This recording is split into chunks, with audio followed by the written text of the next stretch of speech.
Bien, bueno, les comento que la conferencia del día de hoy trata sobre las actividades, el papel y las percepciones de las mujeres en el espacio público urbano. Esta investigación forma parte de un proyecto colaborativo que hacemos con una universidad colombiana, que es la Universidad Antonio Nariño de Colombia.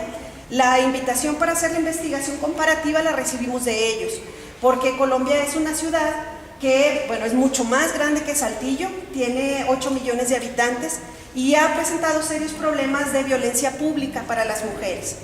Entonces, hasta este momento, nos comentaban nuestros colegas del Antonio Nariño de Colombia, no existía en Bogotá un estudio que pudiera reportar qué es lo que sucedía con las mujeres en el espacio urbano.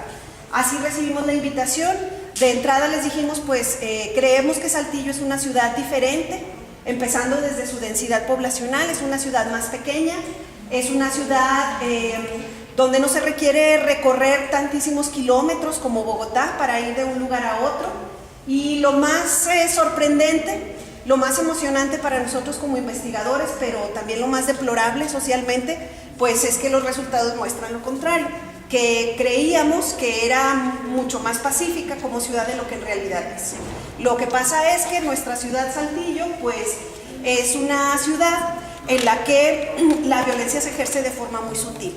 No es tan pública y no es tan evidente como a lo mejor sucede en el enorme transporte público, en el metro y en los camiones de Bogotá, y como hemos visto, por ejemplo, en la Ciudad de México, ¿sí? Donde fue necesario incluso tener transporte exclusivo para mujeres y transporte exclusivo para varones. Entonces, bueno, inicialmente creíamos que Saltillo era un poco menos violento para sus mujeres en los espacios públicos, y hemos descubierto, pues, que no, que quizá no tenemos los índices de violencia pública tan altos como pueden tenerlos Bogotá, como puede tenerlos la Ciudad de México o como pueden tenerlo otras metrópolis latinoamericanas. Pero no obstante eso, bueno, pues la vida diaria para las mujeres en los espacios públicos es un reto, ¿sí? Es un reto para esquivar la violencia, y es lo que vamos a ver el día de hoy. Bien, el póster tan bonito, bueno, pues también aprovecho para agradecérselo a Miguel Cervantes, un estudiante nuestro de la Facultad de Comunicación, que nos está apoyando con el diseño gráfico este semestre, y pues el póster tan bonito que ven es obra de él. Entonces, continuamos, por favor, muchas gracias. Bien, ¿qué lugar creen ustedes que es este? Esta es una toma aérea sacada de Google. ¿Perdón? El Alameda, ¿sí? Entonces, ven qué bonita. No es por nada, qué bonito, ¿verdad? Es una zona boscosa, es la zona con mayor número de árboles y de vegetación por metro cuadrado en toda la ciudad. Como pueden ver, pues es una alfombra verde en la que debajo de todos esos árboles que tienen 200, 300 años, hay mucha vida social, muchísima vida social. Pero la misma, como pueden ver en la toma aérea, este mismo territorio o este mismo paisaje en el que es posible disfrutar del calor de una zona semidesértica como la nuestra, en la que es posible estar a la sombra, en la que es posible encontrar privacidad, pues es también un espacio en el que, con los mismos recursos, a veces como ciudadanos nos satisface mucho, bueno, no me satisface mucho como ciudadana, es que a partir de un sondeo que pusimos a los usuarios de la Alameda, no traigo ahorita los datos porque los resultados buenos, o sea, o ya bien analizados, se los debemos para otra conferencia. Hoy vamos a ver el marco teórico. Pero a ojo de buen cubero, la mayor parte de los usuarios están de acuerdo en que la Alameda es un lugar seguro, es un lugar familiar y es un lugar que les ofrece mucho. Salvo algunas cuestiones muy específicas que les gustaría mejorar, como son las instalaciones para las personas discapacitadas, o como es mejorar la iluminación o mejorar la vigilancia pública. En todo lo demás parece que los usuarios de la Alameda están muy contentos con ella, ¿sí? Entonces, bueno, pasamos. Bien. Este árbol es de la Alameda y supongo que para ustedes también es una imagen familiar. Simplemente salgan ustedes de aquí y encontrarán muchos árboles como este, ¿sí? Siguiente.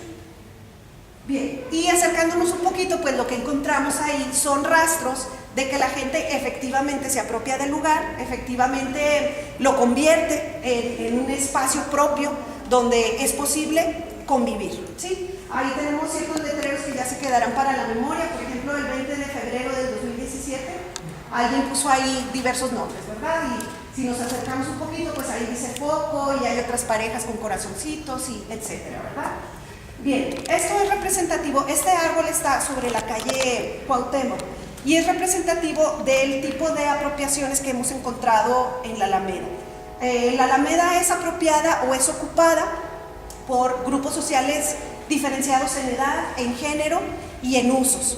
Y es como si cada grupo social encontrara su propio lugar, se sintiera a gusto en él y realizara prácticas propias de su edad o de su género. Entonces aquí en la calle Cuauhtémoc, por ejemplo, ahí lo que encontramos son mucha ocupación juvenil, que son estudiantes de la Narváez y que toman los jardines como espacio, ya sea para la convivencia con sus amigos o con su pareja. ¿Sí? Bueno, continuamos. Gracias. Bien, y este también, bueno, este es un meme, lo bajé de internet. Y como pueden ver, la apropiación siempre va a ser mucho más fuerte que el diseño arquitectónico, ¿sí? Y también, como pueden ver, el usuario siempre tiene la razón. Los usuarios de los espacios abiertos, de los espacios públicos, son siempre quienes tienen la última palabra sobre cómo verdaderamente conviene usar el espacio o cómo ese espacio se va adecuando a sus propias necesidades, ¿verdad? Ahí, por ejemplo, el monito de abajo, que es un Angry Bird, pues, arquiloco se llama, ¿verdad? Entonces, bueno, es el terror de los arquitectos, lo que los usuarios hacemos con el espacio. Entonces, seguimos, por favor. Bien. Una vez que hemos terminado la investigación, quise retitular la conferencia y quise retitular, este es un capítulo que se va a presentar también, o que va a estar incluido en un libro en la Universidad Antonio Nariño de Colombia, con este título. Entonces tenemos el título que es La mujer en el espacio público urbano de la ciudad fragmentada en América Latina, el caso de la Alameda Zaragoza en Saltillo, Coahuila. Entonces cada una de estas palabras que están allí en naranja representa una parte de la explicación de lo que encontramos en la investigación. ¿Por qué hablar cuando hablamos de espacios públicos? Bueno, quizás sería conveniente empezar por una definición, aunque sea muy, muy general, de espacio público. El espacio público son aquellos lugares en los que no existe ninguna restricción de acceso en la ciudad. ¿Sí? Los espacios públicos están en la ciudad, pueden estar también en el campo rural, hay espacios públicos en cualquier lugar en el que haya una sociedad. Pero el espacio público es aquel que está destinado al encuentro entre los desconocidos o al encuentro entre grupos que no se conocen perfectamente entre sí. ¿Sí? Entonces, ¿por qué dedicar una investigación a cuál es el papel de la mujer en estos lugares? Y miren, les voy a ser honesta, es una perspectiva que yo no había querido profundizar mucho, porque me parecía que el espacio público, y me sigue pareciendo que el espacio público es un espacio por definición democrático, en el que no podemos hablar únicamente de vulneración femenina. Hay vulneración de niños, hay vulneración de varones, hay vulneración de adultos mayores, etc. Pero también es cierto que después de empezar a leer la bibliografía y de hacer la investigación, sí me di cuenta que es necesario investigar sobre cómo vive la mujer en el espacio público. Y aquí, bueno, yo les haría la pregunta a ustedes, ¿por qué creen? ¿Por qué, a diferencia de otros grupos sociales, será importante saber cómo vive la mujer en el espacio público? ¿Usted, señor, qué opina? ¿Nos honra con su opinión? Señor, bueno, adelante. Sí. Porque es la que lo ocupa por más tiempo. Perfecto, es una excelente respuesta. Porque lo ocupa durante más tiempo a partir de sus roles sociales. ¿Sí? Perfecto. También porque a partir de cómo está establecida nuestra sociedad, es la que se hace mayormente responsable de la familia. Y entonces el espacio público tiene que estar adecuado para ella, para que ella a su vez pueda acudir con su familia, pensando que el espacio público sea un lugar en el que es conveniente que nos encontremos para lograr lazos sociales. ¿Sí? Muy bien, excelente pregunta. Ahora vamos a ver cuáles son todas las condiciones que hacen necesario que estudiemos, y bueno, en este caso es estudiar, ¿verdad? Pero finalmente de lo que se trata es de proponer para que la mujer sea autónoma, libre y pueda apropiarse del espacio público, al igual que cualquier otro usuario que tiene más recursos para defenderse. ¿Sí? Entonces, bueno, la mujer en el espacio público urbano y el siguiente subtema, digamos, es la ciudad fragmentada. Y aquí también quisiera comentarles algo. Bueno, mi línea de investigación de especialización del doctorado fue la convivencia en los espacios públicos urbanos. Y la formación que yo recibí fue en la Universidad de Barcelona, donde la concepción del espacio público es muy diferente de lo que encontré para América Latina, ¿sí? Básicamente, bueno, yo estudié en una ciudad mediterránea, estamos hablando del Mediterráneo europeo, que es donde se vive intensamente el espacio público. Primero por el clima, ¿sí? Es playita. Entonces la gente está súper acostumbrada a hacer su vida en la calle con una facilidad que no se imaginan, incluso el horario es distinto. Los restaurantes cierran a las 4 de la mañana, y saliendo del restaurante la gente se va a las plazas a esperar a que salga el sol y ahí siguen conviviendo. Y estoy hablando no nada más de jóvenes, estoy hablando de familias enteras, ¿sí? Muchas festividades se hacen en la playa, donde se espera la festividad con la familia entera, es pasar toda la noche en la playa y esperar a que amanezca para regresar a casa. Se prenden fogatas en la playa, etc. Entonces, bueno, todo esto genera una concepción del espacio compartido muy diferente de lo que tenemos aquí. Y así fue como yo me formé, con una fundamentación teórica, filosófica y social de por qué había que defender el espacio público. Como les digo, en el caso de la Europa mediterránea, pues era muy evidente. Era muy evidente también porque el tipo de vivienda es muy pequeña y muchas actividades se hacen fuera de casa, muchísimas. Las viviendas contemporáneas en Europa no tienen patio y no tienen jardín. Son departamentos pequeños apilados en condominios. Entonces, por ejemplo, todos los niños tienen unas jornadas escolares muy largas, salen hasta las 5 de la tarde, porque la escuela se convierte en una extensión de la casa, ¿sí? En la escuela, por ejemplo, se les da de comer, de desayunar, tienen actividades en la tarde y el patio se convierte en un centro cultural. Saliendo de clase, van a casa, dejan sus útiles y se van a la biblioteca de la colonia, ¿sí? Del barrio, que le llaman eso. Que eso también es muy hermoso. Allá cada colonia tiene su biblioteca pública y está hecha sí para la consulta, pero está más hecha para los niños, para que los niños hagan la tarea en la tarde. Entonces, un tipo de vida como este que les planteo, pues imagínense si no van a venerar sus espacios públicos, si es una extensión de ellos mismos, en el sentido de que al no poder tener una propiedad privada muy grande, pues respetan mucho la calle porque es la extensión, es lo que les da posibilidad de que el niño corra y ande en bicicleta, o lo que les da la posibilidad de que el niño vaya a hacer la tarea a un espacio donde está todo lleno de libros, etc. Bueno, pues así me formé yo. Y desde entonces he defendido por eso mucho la seguridad y la convivencia en los espacios públicos urbanos, porque definitivamente he visto en esa Europa mediterránea que estos son los espacios para todos, verdaderamente. Mientras los niños corren, juegan, etcétera, los papás están discutiendo cosas del trabajo, discutiendo cosas del barrio, etcétera, y es así como verdaderamente se va formando ciudadanía en la calle, ¿sí? Porque entre ellos no se visitan, son casas muy pequeñas, todo se hace en el parque de la colonia, o etcétera. Bueno. Y agradezco esta invitación de la Universidad Antonio Nariño de Colombia porque me dio la oportunidad de entrar a la teoría latinoamericana sobre los espacios públicos, que es totalmente distinto, como pueden imaginarse, ¿sí? Ya había hecho yo investigación sobre espacios públicos urbanos en los años del 2008 al 2012, y también pues su memoria les permitirá recordar que fueron los años de mayor violencia en nuestra ciudad, de mayor violencia pública, y eso también lo viví en una plaza de la colonia donde vivo, y está reportado tanto en capítulos como en libros como en mi tesis de doctorado. Pero lo que reporté allí, como no había tenido formación en teoría latinoamericana sobre espacios públicos, fue muy empírico, ¿sí? O sea, fue a nivel descriptivo y a nivel un poco de hipótesis de qué podía estar pasando como para que la gente estuviera abandonando las plazas en Saltillo. Y ahora, pues por eso les digo, agradezco a la universidad que me dio, Antonio Nariño, que me dio el reto de meterme en la teoría latinoamericana, porque bueno, como vamos a ver es distinto. Mientras en Europa se habla, ya no tanto, pero los años en los que estudié así era, que fue en el año, no sé, del 99 al 2003, donde estuve más cercana con esta teoría de los espacios públicos, pues era toda la alegoría de la globalización.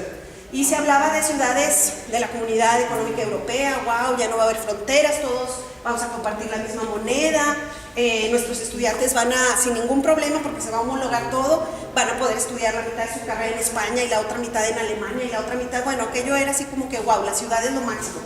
Y estaba llegando internet también. Así es que no, internet ya nos va a conectar con el mundo, se van a salvar un montón de brechas, van a suceder muchísimas cosas, bueno, casi todo el mundo expectante así de que ya, llegó el paraíso, hagan de cuenta, ¿verdad? Y pues nada, que era el apocalipsis, pero bueno, eso lo descubrieron después. Entonces, ¿qué fue, o más bien, qué estaba pasando en América Latina? Bueno, en América Latina llega la globalización y con todo lo que implica la globalización y con todo lo que implica la llegada de las nuevas tecnologías, lo que sucede en América Latina es que se recrudecen las brechas. ¿Por qué? Porque ya de por sí eran ciudades fragmentadas, sociedades fragmentadas, entonces las brechas se hicieron mucho mayores. Vamos a ver cómo esto impacta en un tipo de sociedad que llamamos ciudad, ¿sí? Y que llamamos espacios públicos urbanos. La ONU se ha enfocado mucho ahora a lo que es el desarrollo urbano, porque el 53% de la población a nivel mundial vive en ciudades y para el año 2050 va a ser el 65%.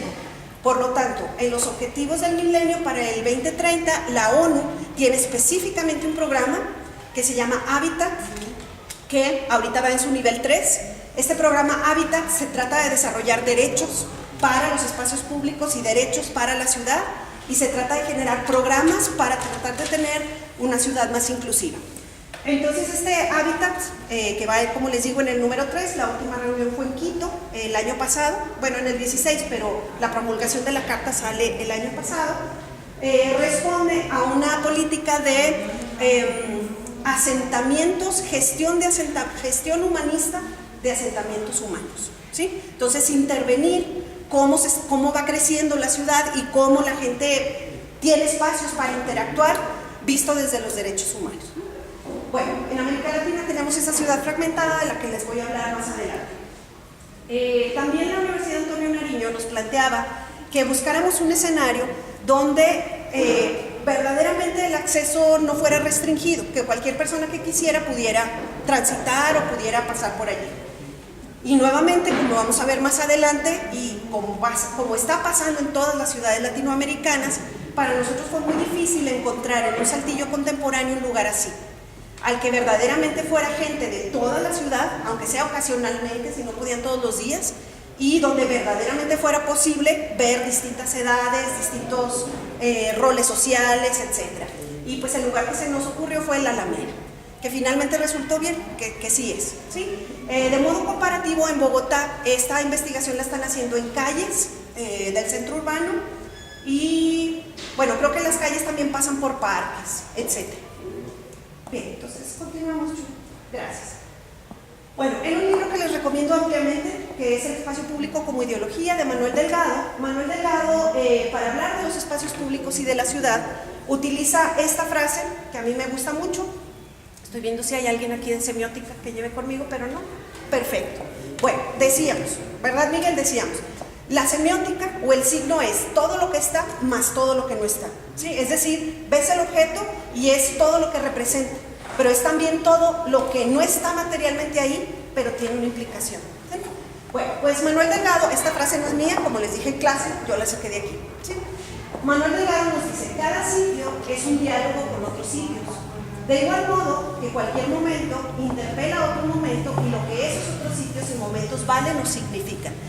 De esta manera el espacio público es en función de lo que vivimos en otros espacios, ¿sí? En nuestras casas, en calles, en camiones, etc. Cada sonido y cada sombra es así en la ciudad. De pronto, además, juicio, recuerdo, precio o señal. Todo lo que está ahí, aunque no esté, ¿sí? Es todo lo que está ahí, aunque no esté. Y esto significa que lo que observamos en el espacio público corresponde a lo que vemos, más lo que podemos imaginar o lo que creemos que es huella o señal de otro espacio, ¿sí? Bueno, continuamos. Bien, quiero mostrarles desde la visión europea primermundista cuál ha sido el avance en estas teorías sobre la ciudad y sobre el espacio público. Aquí tenemos a Manuel Castells en 1995, que en sus libros publicaba que había una ciudad informacional, que estábamos acercándonos al paraíso porque ya todos íbamos a estar conectados y que las ciudades iban a ser como nodos de red, es decir, que íbamos a tener una economía global, una política global y que íbamos a tener unas relaciones sociales globales donde cada ciudad tenía que ser imaginada como si fuera un nodo, más allá de nacionalismos, más allá del territorio que fuera, sino como un lugar en el que hay personas que se conectan para que todo el sistema funcione a nivel mundial. Y claro, esto lo veían con mucha alegría todo el mundo, ¿verdad? Es decir, vamos a tener un mundo más desarrollado y mejor porque, claro, ya va a llegar a Saltillo todo esto, entonces vamos a formar un nodo, ¿verdad? Bueno, eso pensaba Manuel Castells. Saskia Sassen, que es otra antropóloga, ella sí es antiglobalización, por así decirlo, o pues se ha dedicado a investigar con trabajo de campo en distintas ciudades qué es lo que está pasando con estas cuestiones de la globalización. En el año 2010 nos reporta lo siguiente, ¿verdad? Después de hacer trabajo de campo en muchísimas ciudades y en muchas zonas rurales y urbanas. El poder, lo que ella observa es que en el mundo el poder es cada vez más privado, más global y más difuso, ¿sí? Estamos hablando de 15 años después. Y Saskia Sassen lo que nos dice es, lo que yo estoy viendo en África, en México, en España, en Japón, etcétera, es que el poder es cada vez más privado, es decir, cuando hablamos de privado, pues estamos hablando de la economía neoliberal, ¿sí? Cada vez más el poder está en pocas manos privadas, económicas, más global, es decir, que tu trabajo depende más de lo que pasa en otras partes y más difuso, no se sabe dónde quedó la bolita, ¿sí? Yo trabajo así con una persona que está en la India, pero yo hago una partecita y ella le hace otro y ya quién sabe, ¿sí? Entonces, bueno, en eso resultó finalmente la globalización, básicamente lo mismo que nos decía Marx, pero a nivel global, ¿sí? O sea, es la división del trabajo fragmentada donde no sabes qué está pasando en otros lados, tú haces lo tuyo. Ok, entonces, seguimos. Bien, en América Latina, en nuestro país y en Saltillo, la ciudad nodo y la ciudad globalizada recrudecieron equilibrios no resueltos que toman nuevas formas de segmentación urbana. Entonces, cuando vemos a Saltillo cada vez más amurallada, cada vez más zonificada, es un término que utilizan los urbanistas, y la zonificación es que cada parte de la ciudad se especializa en algo, ¿sí? Pero esta zonificación lo que ha hecho es segregar, porque si tenemos una zonificación que es una zona comercial para personas de alto ingreso, pues sí es una zonificación y qué padre que esté todo junto, ¿verdad? O sea, si yo quiero ir a galerías, pues me brinco y enfrente está la otra tienda y la otra y la otra y la otra y qué padre, todo queda cerca, pues sí, pero ¿quiénes acceden a galerías? ¿Sí? O yo quiero ir al mercado, pues sí, nomás que está todo en el centro, entonces para venir, pues hay problemas de transporte, hay problemas de esto, etcétera, etcétera. Entonces, bueno, lo que tenemos son unas formas de segmentación urbana a partir del terreno, a partir de cómo se van estructurando estas ciudades. Lo que vemos en Saltillo es una generalización en las ciudades latinoamericanas a partir de lo que leí, ¿sí? Tampoco puedo decir los que he ido a visitarlas, pero toda la literatura sobre teoría urbana latinoamericana nos habla de la misma estructura social. Entonces, a nivel global lo que estamos viendo también sucede en otros países, pero lo que estamos viendo es nuevamente esta cuestión del marxismo. Estamos viendo unos países que son mano de obra y otros países que son receptores, productores, etcétera, y entonces la urbanización de estos países pues se está haciendo para que seamos mano de obra, ¿verdad? Para que toda la producción salga más barata para mandarla a otros lados. Y en otros lados, pues, también se dan estas segmentaciones, pero menos, porque la mano de obra no la tienen en esos países, la tienen aquí, ¿sí? Ok, entonces, bueno, la ciudad fragmentada, básicamente, este es un término que utilizan de manera muy repetida, aunque no aparece así como una categoría ya con una definición final, pero de manera muy repetida, los teóricos del urbanismo en América Latina. Dicen que las ciudades latinoamericanas son ciudades fragmentadas y ahorita vamos a ver por qué. A lo que se refieren, o un sinónimo de esto sería a la ciudad por clase social. Así como estamos en Saltillo, así está en toda América Latina, ¿sí? Así. Se acabaron los centros históricos son para los turistas. Y todos los demás, es decir, viene un turista, ve súper bonito el centro histórico, qué bonito es Saltillo, se va con esa idea y todos los demás sabemos que que eso no es Saltillo. O sea, digo, sí es Saltillo, pero ni idea de cómo estamos todos segmentados. ¿Sí? Ok. Bien.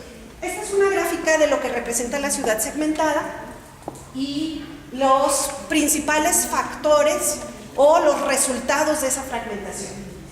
Entonces, miren, tenemos un primer factor de la ciudad segmentada que es el valor de la propiedad del suelo. Entonces, lo que tenemos en las ciudades latinoamericanas son, por eso pues, lo llamamos, bueno, yo hablo de piezas, por eso escogí también esa figura. Lo que tenemos es un Saltillo, que son piezas que se pueden mover, pero no se mezclan. Entonces, esta pieza, que es el territorio de la clase alta, se puede mover, pero no se va a mezclar, se mueve completa, ¿sí? Y luego esta, que es otra pieza de clase media, por ejemplo, se puede mover, o sea, ya no está aquí, ahora está en la colonia no sé qué, pero completa, ¿sí? Entonces, bueno, esto se debe al valor de la propiedad del suelo, ¿sí? Lo que tenemos, bueno, bueno, eso también es latinoamericano, lo descubrí con las lecturas que hice y me hizo mucho sentido. A diferencia de otros países, en América Latina tenemos un arraigo o un sentido muy profundo por la propiedad. Así la propiedad sea una caja de cartón, ¿sí? Pero poder llamarte propietario es el sueño de todo latinoamericano, ¿sí? Entonces, esta cuestión, hay investigaciones, por ejemplo, en la Ciudad de México, de cómo toda la periferia prefiere vivir en riesgo de terremotos, inundaciones, de lo que sea, pero saberse propietario. Y a partir de saberse propietario de esas zonas que la ONU las declara francamente como zona de guerra, digamos, ¿verdad? En las mismas condiciones que una zona de guerra, sí, pero el hecho de ser propietario adquiere un valor que le da sentido a la vida, ¿sí? Y que además, a partir de eso, que también podemos irlo comentando, se dan otros procesos de resignificación del espacio, ¿sí? Entonces empiezan un poco, bueno, es todo un proceso, según lo que leí, y esto está escrito por psicólogos, es todo un proceso como eras de aceptación. Entonces primero compré la propiedad, o la propiedad es mía, pero en realidad no la uso para dormir, como una justificación. Pasa un tiempo y bueno, pues sí, pues ya es mía, pues a ver qué puedo empezar a hacer y entonces empiezan a resignificarlo como si fuera una zona rural, el regreso al campo anhelado. Es que estoy en la periferia, estoy en el campo y bueno, a partir de eso ya se empiezan a dar muchas funciones de construcción de identidad barrial, ¿sí? O sea, ya los vecinos empiezan a aceptar que ahí viven y empiezan a reconstruir todo, pero pasa un tiempo, ¿no?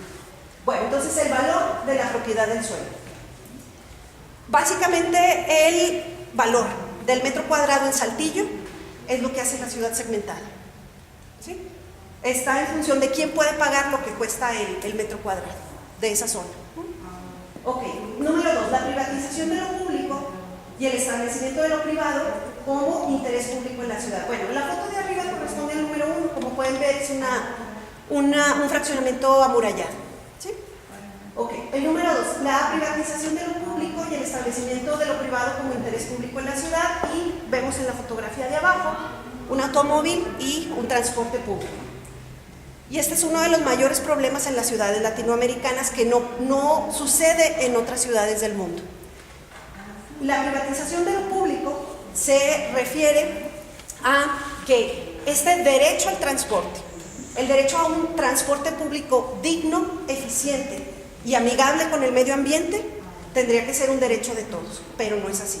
Entonces, ¿qué es lo que pasa? Que lo público como derecho, que sería tener derecho al transporte, se privatiza y entonces queda en manos de quien puede tener un coche, ¿sí? Y el establecimiento de lo privado como interés público en la ciudad son todas aquellas políticas de las ciudades que privilegian el que el coche esté bien y el automovilista esté bien en contra de todos los que no tienen coche, como si eso fuera interés público, ¿verdad? Pues no. O sea, el coche es privado y cada quien decide si lo compra o puede si lo compra o no. No tiene por qué ser un asunto de interés público y sin embargo toda la infraestructura está hecha para el coche. Ok, y número 3, las diferencias en el acceso a las tecnologías de la comunicación y la información en la ciudad. Yo aquí quiero hacerles este ejercicio. Para las zonas de la ciudad de Saltillo, específicamente, que es de donde estamos hablando, estas zonas que no tienen acceso a internet, o que no tienen acceso a un celular, o que no tienen acceso a una computadora, se mueven en la ciudad fragmentada, como pueden ustedes moverse cuando son turistas en una ciudad donde no traen saldo en su celular y donde no tienen idea de nada. Yo les propongo este ejercicio. ¿Cuántos de ustedes que tengan celular tienen o siguen cuentas en Twitter, o siguen o tienen grupos de WhatsApp que les dicen qué onda con la ciudad? No sé, se me ocurre ahorita, hay uno que se llama Alerta Saltillo, hay otro que se llama Autopista Monterrey Saltillo, etcétera. Ok, bueno, imagínense los segmentos de la ciudad que no tienen celular. Prácticamente son turistas, o están a expensas de lo que se encuentren en la calle. ¿Sí? Bueno, esa es otra gran, enorme brecha social en poder acoplarte a la ciudad, o poder vivir la ciudad, o poder construir la ciudad. Básicamente lo que estamos hablando, como les digo, de estos sectores que no tienen acceso a estas tecnologías, y a lo mejor no es nada más cuestión de que tengan acceso a la tecnología, también es una cuestión de alfabetización digital. Bueno, aquí está mi mamá, te agradezco mucho que vengas, mamá. Pero por ejemplo, ella no tiene Twitter, no nada, nada. Si va a ir al mandado, va a Dios. Sabrá Dios, ¿sí? No sabe absolutamente nada. Igual puede haber un choque, puede ser que haya habido un robo en la calle de atrás, y como no está en el WhatsApp, pues ahí va, ¿sí? Bueno, en la ciudad no se trata de que el acceso a la información o a estos medios de interacción sean exclusivamente para uso de un conocimiento formal. Es cuestión de supervivencia en la ciudad, y es un elemento para sumarte activamente, para poder saber qué onda con tu ciudad. Si además, fíjense, si además a eso le sumamos un mal transporte público y le sumamos la ciudad por piezas infranqueables, pues ahí les encargo lo aislados que estamos todos, ¿verdad? Cada quien en su mundito, bien felices. ¿Sí? Bueno, entonces, otra cosa también que quise representar aquí es el fondo que vemos. Porque a diferencia de que estos problemas se presentan también en otros países donde encontramos sociedades muy fragmentadas, bueno, pues además échenle que Saltillo y el norte de México, y ya en todo el país, pues tenemos esa manchita de sangre que nos va acompañando, además, ¿sí? O sea, además cabe la posibilidad de que salgas a la calle y vaya, ¿sí? Ok. Bien, algunas consecuencias de la ciudad fragmentada. El espacio público lo vivimos como locus, y locus viene de lugar. ¿Y saben a qué equivale? Bueno, a asumir los lugares como tu punto de georreferenciación, o como se diga, en tu GPS.